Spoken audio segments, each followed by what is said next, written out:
Coming up on Ooh La La Montreal, the city's most explosive fetish event. Montreal's famed burlesque dancer Scarlett James. Pole dancing as an exercise, with much more. Hi, I'm Carly Yuck. And I'm Joshua Carey, and welcome to Ooh La La Montreal. Josh, do you realize where we are right now? Yeah, Carly, I told you before, we're at Cafe Cleopatra, the very heart of the city. I've heard of this place before. Yeah, you know, I come here to unwind every now and then. Yeah, they hold monthly fetish events called Club Sin. I think our reporter Mikkel was here this month. Here's her report. Even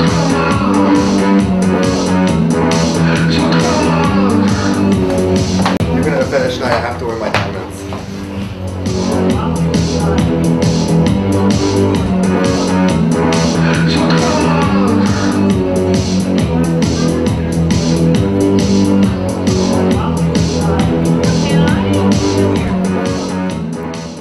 Welcome to Fetish Fridays at Club Sin, a place where people can safely bring their fantasies to life.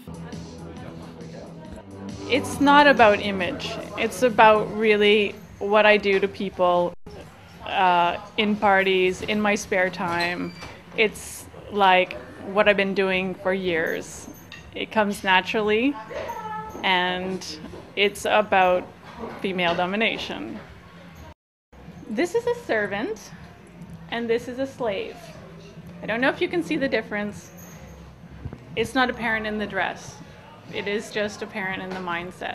So that means that he gets the perks of many things that, let's say, professional relationships don't allow. We don't have sex. I just want to make that clear. But he does serve me when I need him. It was started from like key moments in their life and just grew. I think a lot of people, like, it is something very intimate, very personal for them. And so in order to connect with other people, you know, it does help them express themselves. It is, well, I would say therapeutic. You know, you're not beating somebody out of anger, you're beating them because the other person really likes it and they're getting off on it, you know? And was that agreement nod? Yes. So what can I say? It's like people helping people explore their fantasies. BDSM will follow me anywhere I go, even if I'm in the backwater woods. Right, Cal?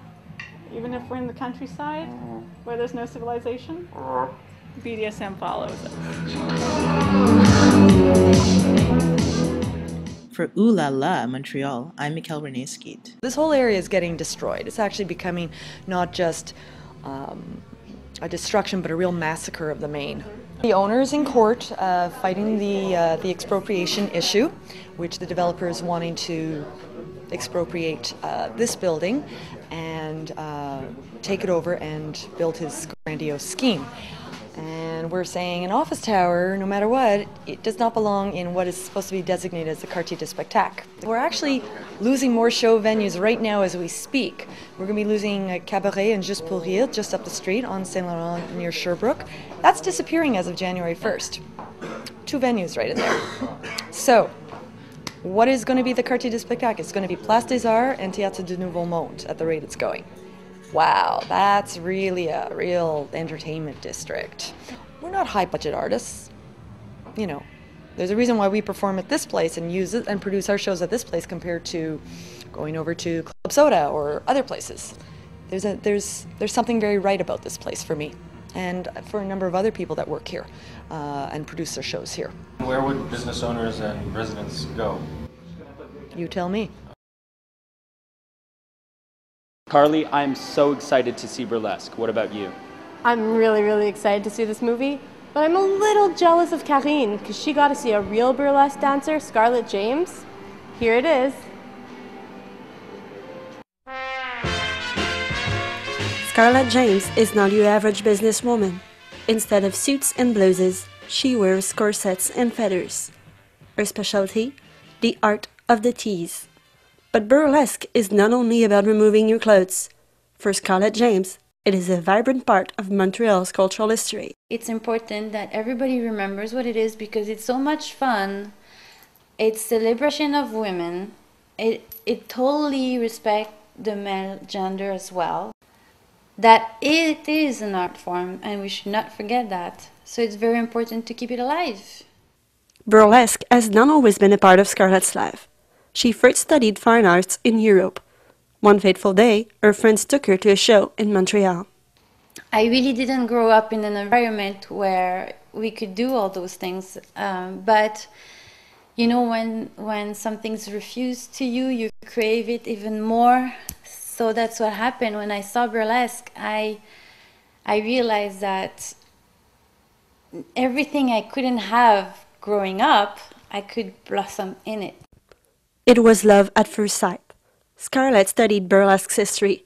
For her, it was important to stay true to the first performers. You need to know your history in order to be able to repeat those classic moves that makes you a burlesque performer. You're not a stripper in a strip club, you're a burlesque performer. There's nothing wrong with strippers.